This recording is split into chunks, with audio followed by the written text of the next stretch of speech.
Hello friends, welcome back to my channel English Pathway. I hope you are all doing well. तो आज हम रोज़ बोले जाने वाले वाक्य का इंग्लिश में ट्रांसलेट करना सिखाएंगे, जिससे आप बहुत ही आसानी से किसी भी हिंदी वाक्य को अंग्रेजी में बदल सकते हैं। सो फ्रेंड्स, ये वीडियो आपके लिए काफ़ी ज़्यादा इंफॉर्मेटिव होने वाला है। वीडियो में एंड तक बने रहिएगा। वीडियो अच्छा लगे तो लाइक, शेयर एंड सब्सक्राइब करके भी ज़रूर जाएगा। सो फ्रेंड्स, चलो अब हम वीडियो को स्टार्ट करते हैं। सो फ्रेंड्स, पहला हमारा जो हिंदी वाक्य है वो क्या है? मेरे पास 2 कार है। मेरे पास 2 कार है। ठीक है फ्रेंड्स, ये हो गया हमारे हिंदी का वाक्य। अब हमें ईच एंड एवरी वर्ड्स की मीनिंग इंग्लिश में लिखना है। ठीक है, तो अब हम एक एक वर्ड की मीनिंग इंग्लिश में लिखकर सेंटेंस पूरा बनाते हैं। तो चलिए अब स्टार्ट करते हैं। देखिए, मेरे के लिए हम यहाँ पर इंग्लिश में लिखेंगे आई। ठीक है, पास, देखिए मेरे पास यानी आई हैव, मेरे पास यानी आई।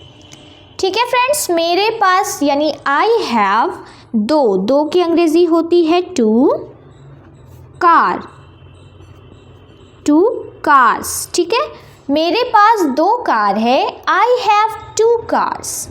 चलिए फ्रेंड्स, अब हम अपने अगले वाक्य की तरफ चलते हैं। सो फ्रेंड्स, अगला हमारा वाक्य है मैं इंतज़ार नहीं कर सकता। मैं इंतज़ार नहीं कर सकता। ठीक है फ्रेंड्स, मैं इंतज़ार नहीं कर सकता, इसकी अंग्रेज़ी क्या होगी? देखिए, मैं के लिए हम फिर से लिखेंगे आई। ठीक है, आई। नहीं कर सकता के लिए लिखेंगे कांट। ठीक है, इसका फुल फॉर्म होता है कैन नॉट, शॉर्ट में लिखते हैं कांट। इंतज़ार की अंग्रेज़ी होती है वेट। ठीक है फ्रेंड्स, मैं इंतज़ार नहीं कर सकता, आई कांट वेट। चलिए फ्रेंड्स, अब हम अपने अगले वाक्य की तरफ चलते हैं। फ्रेंड्स, अगला हमारा वाक्य है उसके लिए इंतज़ार करो। उसके लिए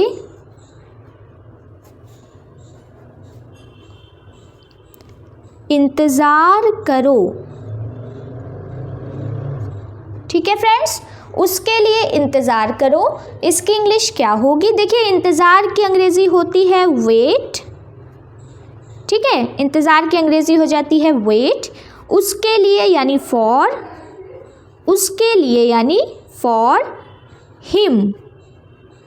ठीक है फ्रेंड्स, उसके लिए इंतज़ार करो, वेट फॉर हिम।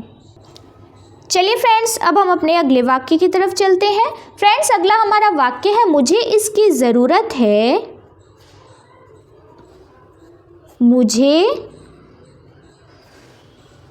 इसकी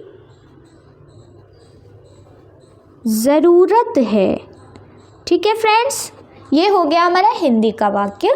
तो देखिए, मुझे के लिए फिर से हम लगाएंगे आई। ज़रूरत की अंग्रेज़ी क्या होती है? नीड। ठीक है, आई नीड, इसकी यानी इट। ठीक है, मुझे इसकी ज़रूरत है, I need it. So friends, चलिए अब हम अपने अगले वाक्य की तरफ चलते हैं। फ्रेंड्स, हमारा अगला वाक्य है तुम्हें जाने की ज़रूरत है। तुम्हें जाने की ज़रूरत है। ठीक है फ्रेंड्स, तुम्हें जाने की ज़रूरत है। तो देखिए, तुम्हें के लिए हम यहाँ पर लिखेंगे यू। ज़रूरत के लिए फिर से लिखेंगे नीड। यू नीड, जाने की, तो यू नीड टू गो। ठीक है फ्रेंड्स, तुम्हें जाने की ज़रूरत है, यू नीड टू गो। चलिए फ्रेंड्स, अब हम अपने अगले वाक्य की तरफ चलते हैं। फ्रेंड्स, हमारा अगला वाक्य है मैं आपसे मिलना चाहता हूँ। मैं आपसे मिलना चाहता हूँ। ठीक है फ्रेंड्स, मैं आपसे मिलना चाहता हूँ। तो देखिए, मैं के लिए यहाँ पर हम लिखेंगे आई। चाहता हूँ के लिए लिखेंगे वांट। ठीक है, आई वांट क्या करना चाहता हूँ, आपसे मिलना, तो आई वॉन्ट टू, मिलने को क्या बोलते हैं, मीट, आपसे यानी यू। ठीक है फ्रेंड्स, मैं आपसे मिलना चाहता हूँ, I want to meet you. So friends, चलिए अब हम अपने अगले वाक्य की तरफ चलते हैं। फ्रेंड्स, अगला हमारा वाक्य है मुझे वहाँ मिलना है, मुझे वहाँ मिलना है। ठीक है फ्रेंड्स, मुझे वहाँ मिलना है, तो इसके लिए हम क्या लिखेंगे, देखिए मुझे के लिए हम लिखेंगे आई मिलना है तो आई वॉन्ट। ठीक है, आई वॉन्ट टू, मिलने की अंग्रेजी क्या होती है फ्रेंड्स, मीट यू। वहाँ की अंग्रेजी होती है देयर। ठीक है फ्रेंड्स, मुझे वहाँ मिलना है, I want to meet you there. So friends, चलिए अब हम अपने अगले वाक्य की तरफ चलते हैं। फ्रेंड्स, अगला हमारा वाक्य है मैं आपसे कल मिलता हूँ, मैं आपसे कल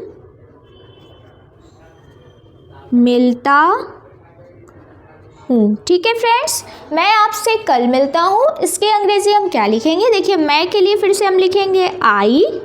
ठीक है, मिलता हूँ तो आई के साथ हम लगाएंगे विल, आई विल, यानी मैं मिलूँगा या मिलता हूँ। ठीक है, आई विल, मिलने को क्या बोलते हैं, मीट, आई विल मीट आपसे यानी यू, कल की अंग्रेजी होती है टुमारो। ठीक है फ्रेंड्स, मैं आपसे कल मिलता हूँ, I will meet you tomorrow. तो चलिए फ्रेंड्स, अब हम अपने अगले वाक्य की तरफ चलते हैं। फ्रेंड्स, अगला हमारा वाक्य, यह तो बस शुरुआत है, यह तो बस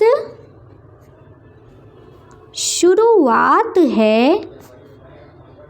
ठीक है फ्रेंड्स, यह तो बस शुरुआत है, तो इसके लिए हम क्या लगाएंगे, देखिए यह की अंग्रेजी हो जाएगी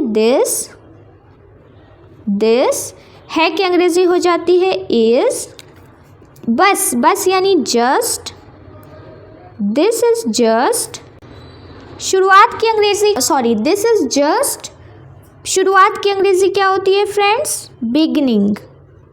ठीक है, इस वर्ड को नोट कर लीजिए, शुरुआत की अंग्रेजी होती है बिगिनिंग। यह तो बस शुरुआत है, this is just the beginning. चलिए फ्रेंड्स, अब हम अपने आखिरी वाक्य की तरफ चलते हैं। फ्रेंड्स, हमारा आखिरी वाक्य है मुझे टीवी देखना पसंद है, मुझे टीवी देखना पसंद है। ठीक है फ्रेंड्स, ये हो गया हमारा हिंदी का वाक्य।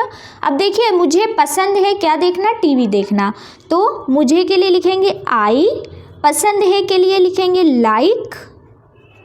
ठीक है फ्रेंड्स, आई लाइक, देखना यानी वॉचिंग, देखने की अंग्रेजी हो जाएगी वॉचिंग, क्या देखना पसंद है, टीवी। ठीक है फ्रेंड्स, मुझे टीवी देखना पसंद है, आई लाइक वॉचिंग टीवी।